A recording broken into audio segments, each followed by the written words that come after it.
Welcome to Crosscut Now, the show that takes you beyond the breaking news and goes deeper on the issues you care about and brings awareness to stories affecting communities.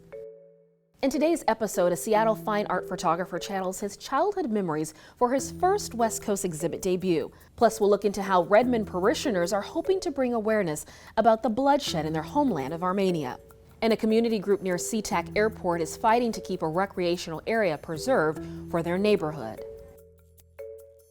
I'm Paris Jackson. In today's episode, we dive into a new art exhibit, a part of our fall arts coverage. Seattle fine art photographer Rafael Soldi brings his first solo museum exhibit on the West Coast to the Frye Art Museum. Soldi's debut, Soft Boy, is a visual memoir featuring a mixture of striking imagery that channels his years growing up as a queer teen in Peru. In his home country, Soldi attended an all-boys Catholic school where he says he experienced common rituals of masculinity, from roughhousing to playing soccer to marching in formation. As he came to the realization that he was gay, those rituals left a lasting impact. Crosscut Arts correspondent Brandon Davis talks with Rafael Soldi about how he turned his memories into a new art installation at the Frye Art Museum. Hi. Nice to see you. How are you? Nice to see you. Thanks for coming in. You want to come show us what you're doing? Absolutely. Soft Boy is comprised of 3 different works that come from multiple series from the last 5 years. It sort of charts my relationship to my childhood growing up in Peru, attending an all-boys Catholic school, and navigating masculinity. The show explores themes of playfulness, violence, connection, and mixed messages, revealed in 3 visually distinct sections called Soft Boy, Carga Monton, and Mouth to Mouth. So this whole room will be mouth to mouth? Correct. Yeah, it'll kind of begin on this wall and wrap around the whole side. So thinking through how language occupies space.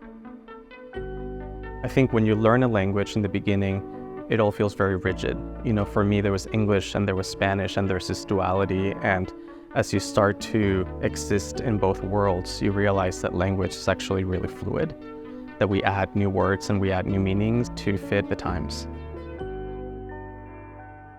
The Carga Monton section includes 4 freeze-frame prints, blurry action shots of teens roughhousing. It's unclear whether the boys are enjoying the game or are frightened by it. Carga Monton started when I was thinking through some of the rituals that took place, childhood games, hazing rituals, that to me are violent, but also became an access point to touch and intimacy. I went to YouTube and I started finding recordings that Peruvian teens had made in the early 2000s of those exact same games that we played in my schoolyard.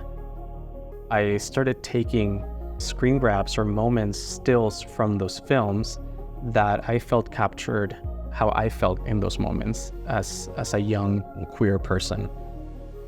For Carga Monton, Rafael combined the YouTube footage with the 19th century printmaking technique.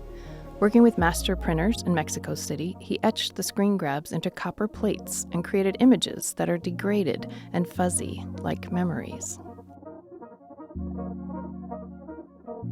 Being able to pull stills from those videos that communicate that confusing moment as a young person of being entangled around my peers and of being uncomfortable but also experiencing some sort of pleasure at the same time was really important.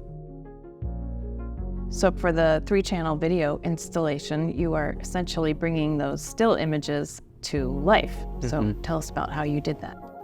We invited 10 school-age boys to participate in the film. We did not ask them to act any certain way, but we used prompts pulled from my memory and from conversations with peers to see these kids who are the age that I was back then engaging in the same ways that I did, and the energy was very intense. The large screen video envelops the viewer, bringing you inside this confusing moment in time. The teenagers arm wrestle, tussle, march in formation. At several points, a single boy runs and runs, as if toward an elusive vision of masculinity. So in a lifetime of memories, why focus on this particular boys' school moment? So much of my coming of age happened in that time. And I think that the more specific you can be in sharing your story and your identity, the more you're going to resonate with someone, even if it's one person. I'm not interested in people coming to the museum to learn about my life. I'm interested in having broader conversations about how these experiences inform how we can learn to talk about these very complex issues. Thank you, Branjin. You can see Softboy now through January 7th at the Frye Art Museum.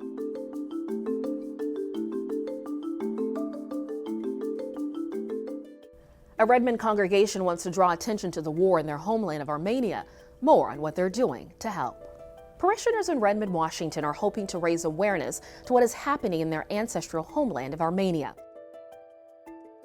More than 6,000 miles away from Holy Resurrection Armenian Apostolic Church, Armenia is under attack by Azerbaijani forces.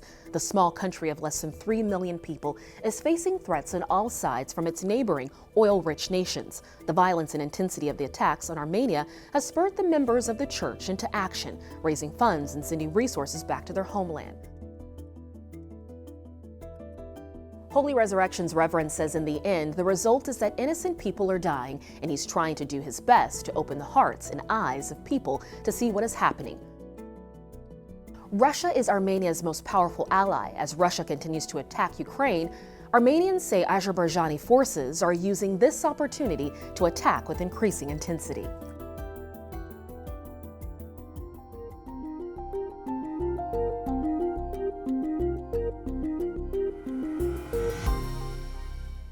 A neighborhood group aims to preserve a SeaTac park. We'll show you what's at stake. A more than 200-acre sanctuary in industrialized South King County is a place of solace for many in the city of SeaTac. A neighborhood group fears portions of beloved North SeaTac Park could be chipped off for the area's airport needs. The Port of Seattle owns North SeaTac Park. The city of SeaTac leases use of and access to the park property through 2070, but the port reserves the right to develop 55 of its acres near the airport at any time. An option that's drawn tension amongst some residents where there's a history from class action lawsuits and concerns over noise and air pollution. The neighborhood group Defenders of North SeaTac Park have rallied thousands to protest development in and around the park, successfully reversing an airport employee parking lot plan in 2021. This summer, the port adopted a new land stewardship order that encourages the port to preserve forests and factor the environment into development plans. I'm Paris Jackson. Thank you for watching Crosscut Now, your destination for nonprofit Northwest news. Go to crosscut.com for more.